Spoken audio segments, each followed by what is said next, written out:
Bonjour à tous, comment allez-vous? Moi ça va super bien. Alors aujourd'hui on se retrouve pour la vidéo avant-propos dont je vous avais parlé sur ma page Facebook. Et d'ailleurs j'étais hyper content de voir toutes vos réactions positives par rapport à ce projet. Encore un grand merci à vous tous, ça m'a fait super plaisir. Alors de quoi je vais parler dans cette vidéo? Eh bien je vais répondre à toutes les questions que je reçois fréquemment sur Facebook qui concernent ma moto, mon équipement, les pièces que j'utilise et aussi le spot. Cette vidéo va donc être divisée en trois grandes parties. Premièrement, je vais parler de la moto, ensuite de l'équipement et pour terminer du spot. Et ensuite sur le tas, je donnerai aussi plusieurs anecdotes et conseils. Alors parlons moto. Au niveau handbrake, j'ai un frein arrière de MBK Nitro. Pour info, il est juste au-dessus de mon embrayage. Moi, je le mets comme ça. Ici vous avez l'étrier, maintenu grâce à une patte qui a été usinée par garage, parce que je n'avais pas le matériel chez moi. Je vous montre différents plans. Voilà. Et comme vous voyez, en fait, on a percé dans la plaque, dans la platine d'origine, on va dire, pour maintenir l'étrier correctement. Vous voyez un petit peu le montage? Voilà. Alors qu'est-ce que je pense de ce handbrake? Eh bien, il ne freine pas très bien, mais néanmoins, c'est suffisant pour débuter. Vraiment amplement suffisant. Au niveau de la transmission, c'est du 1160. Alors 1152, ça passe très bien aussi, 1260, là on chipote, c'est pareil. Alors au niveau du sélecteur, moi je conseille de mettre un petit sélecteur pas trop cher, comme ça, de marque TNT. C'était le moins cher qu'il y avait au magasin. Pourquoi? Parce que mon sélecteur d'origine était tellement solide qu'à chaque chute, il ne se pliait pas lui, mais il pliait l'axe que vous voyez ici, l'axe de boîte. Alors heureusement qu'il n'a pas été trop plié, sinon j'imagine pas les dégâts. Au niveau du moteur, c'est bien sûr de l'origine, comme vous pouvez le voir ici. Sur moi, l'origine, c'est vraiment le top. Pourquoi? Parce que c'est pas cher, enfin forcément on ne doit pas changer le carburateur et tout. Pour info, le carburateur d'origine sur une DT, c'est du 16. Je monte à 70, vraiment grand maximum. À froid, je monte à 45, 40, encore compteur, donc à mon avis, ça doit être plutôt du 35, 40 km/h. J'ai mis un cale-pied. Comment on a fait ça? On a pris en fait 3 plaques d'aluminium qu'on a pliées en angle droit. Et en fait, il y avait déjà des trous dans le bâti arrière. À mon avis, c'était pour maintenir la grosse bavette arrière d'origine.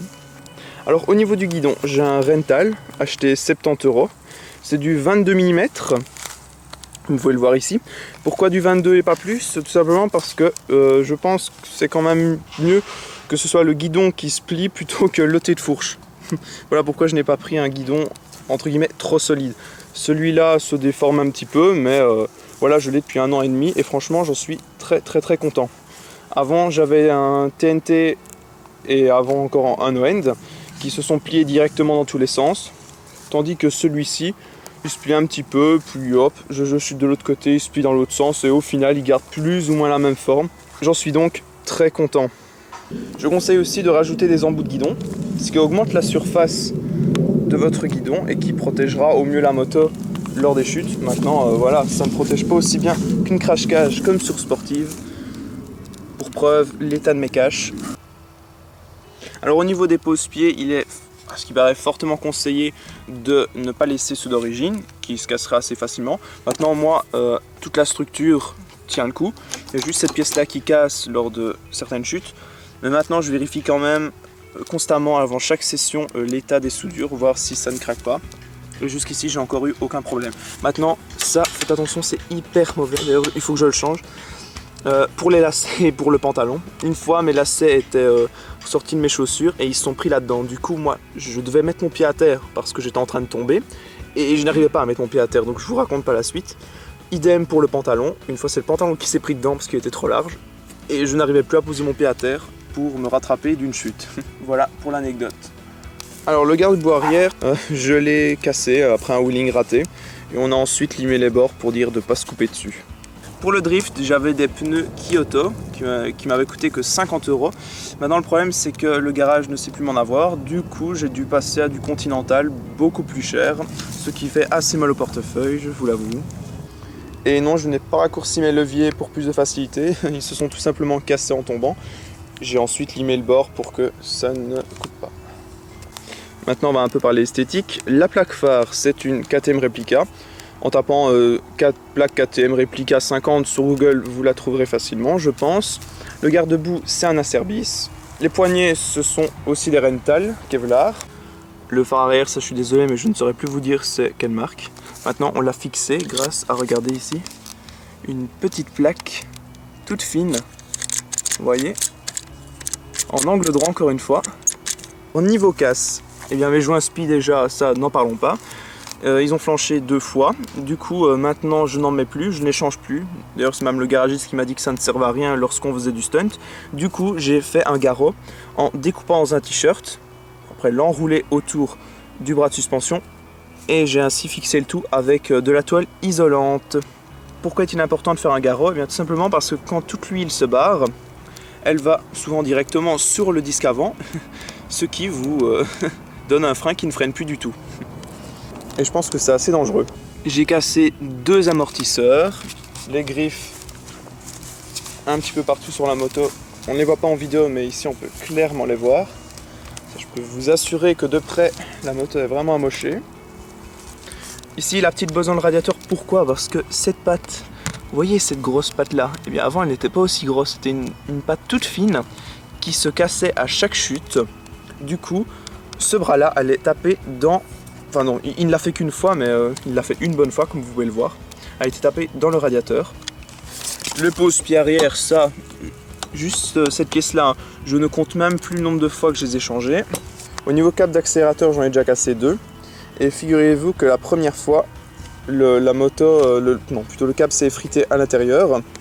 Et donc ça faisait cric, cric, cric. Bon, moi je me doutais de rien. Du coup, j'ai mis les gaz à fond pour partir en wheeling. Et la poignée n'est même pas resté calé. À l'intérieur, le cap tirait toujours. Donc la moto est partie d'un coup sec. Moi j'ai voulu couper les gaz et bien sûr la moto a continué à accélérer vu que le câble était toujours tendu. Et du coup, boum. Une autre chose, une fois j'ai découvert en changeant mon câble d'accélération que le plomb situé dans la pompe à huile avait sauté. Du coup je roulais avec un débit d'huile de ralenti. Voilà pourquoi je ne fais plus confiance à ce système et que je fais mon mélange moi-même. Ma super de sel qui a morflé avec tous mes wheelings debout. Montée de fourche aussi qui est pliée. Alors avec quelle moto peut-on débuter le stunt? Eh bien moi je trouve qu'une 50 d'origine c'est vraiment le top du top. Mon choix c'est la Yamaha DT50 pour sa fiabilité. Maintenant je n'ai jamais testé de derby. Tout ce que je sais c'est qu'elles sont plus légères, qu'elles ont parfois une mauvaise réputation au niveau de leur partie cycle mais une très bonne pour leur moteur. Et selon moi c'est quand même mieux de stunter avec une sportive. Pourquoi? Parce que la selle est étagée par rapport à ma selle qui est vraiment toute lisse. Du coup je suis déjà tombé plusieurs fois à cause de ça, en glissant tout simplement. Je n'ai pas de gros réservoir, ça limite un peu le nombre de figures. Pas besoin selon moi de handbrake pour débuter. Moi j'ai commencé entièrement d'origine, il n'y avait rien sur ma moto de spécifique au stunt, elle était comme neuve. J'ai commencé comme ça petit à petit et une fois toutes les figures au pied maîtrisées, j'ai acheté mon handbrake. Et j'ai investi en faisant mon guidon pour les chocs. Alors maintenant on va passer à l'équipement du pilote. Alors c'est simple, plus vous en aurez et mieux ce sera. Enfin vous allez me dire c'est logique hein, mais oui c'est vraiment ça. Notez les points stratégiques, les coudes, les genoux, ça prend vraiment souvent, les mains aussi, avoir des bons gants. Moi maintenant vous ne me verrez jamais sans ma dorsale, vous pensez bien en wheeling quand on tombe c'est le dos qui prend. Un pare-pierre, parce que ça m'est déjà arrivé de freiner trop fort en wheeling et de partir pour après me taper le sternum ici sur mon guidon. J'étais bien content d'avoir cette petite mousse et mon pare-pierre. Le casque ça, c'est logique, mettez toujours un casque, un jeans au minimum, pour protéger les jambes, avoir ses bras couverts aussi. Le top c'est quand même une veste de moto forcément. Alors maintenant vous allez me dire pourquoi tu roules en t-shirt? Parce qu'avec l'expérience je chute beaucoup moins et que de toute façon je fais du flat à 3 km/h. Maintenant vous ne me verrez jamais sans ma dorsale, mon pare-pierre, mon jeans, mes chaussures, mon casque et mes gants. Ça c'est le strict minimum du grand minimum. Mais pour débuter je vous conseille vivement d'avoir des protections à tous les niveaux. Donc plus vous avez de protection et mieux ce sera. Et juste une dernière info, n'oubliez pas les chaussures avec protège malléole. Je peux vous dire que lorsque vous vous faites éjecter d'un circle, votre pied il va taper directement contre le sol et c'est là vraiment qu'on voit l'utilité des chaussures avec protège malléole. Donc je vous les conseille vivement. Alors maintenant nous allons passer à la troisième partie de la vidéo qui concerne bien évidemment les spots. Dans cette partie je vous montrerai plus ou moins des extraits de vidéos pour que vous ayez des exemples de ce qu'il faut. Alors un spot typique de stunter, c'est bien sûr un parking ou une zone industrielle. Maintenant, il y a des choses importantes qu'il faut savoir. Demandez toujours l'autorisation pour aller vous entraîner quelque part. Si c'est sur le parking d'un magasin, allez trouver le responsable et demandez si ça ne gêne pas. Veillez aussi à ce que le spot soit situé pas trop près des habitations pour la nuisance sonore, mais pas trop loin non plus en cas de problème.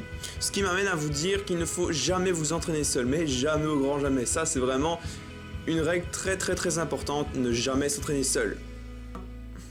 Veillez aussi à ce que le sol soit vraiment bien propre. Par propre, je veux dire sans caillou par exemple, que ce soit un bon bitume, ce qui m'est déjà arrivé plusieurs fois de glisser comme ça en plein circle, et je peux vous dire que ça fait pas du bien. Alors en parlant de glisse, ne jamais s'entraîner quand il pleut. Personnellement, je l'ai déjà fait plusieurs fois. Mes plus grosses chutes, je les ai faites quand il pleuvait. C'est pour ça que maintenant je ne m'entraîne que par temps sec. Et puis finalement, stunter quand il pleut, c'est pas marrant. Et une dernière chose qui est hyper importante, mais à laquelle on ne pense pas forcément, c'est qu'un parking est considéré comme une voie publique et non comme un terrain privé. Ça veut dire que quand vous voyez débarquer des stunters full sponsor avec leurs camionnettes sur des parkings de magasins, et avec forcément leur moteur complètement déshomologué, sans plaque, etc. Dites-vous qu'eux ils sont peut-être tolérés sur leur spot, mais que si vous le faites chez vous, vous finirez peut-être au tribunal. Et je suis sérieux quand je vous dis ça. Allez donc rouler avec une moto 100% légale et homologuée. Parce que n'oubliez pas, un parking est considéré comme une voie publique, et donc comme n'importe quelle route, et non comme un terrain privé. C'est hyper important franchement. Voilà donc la fin de la vidéo, j'espère que vous avez bien aimé. En tout cas, si vous avez apprécié, n'hésitez pas à partager, à liker, enfin, vous connaissez la chanson. Si vous avez des remarques à faire, mais n'hésitez pas non plus, moi c'est ma toute première vidéo tutoriel officielle. Du coup, je me doute bien qu'il y a probablement des choses à améliorer. N'hésitez pas à ce niveau-là s'il y a des remarques. Je ne prendrai pas la mouche, ne vous inquiétez pas, je suis pas du tout comme ça. Moi, vos commentaires me font toujours hyper plaisir.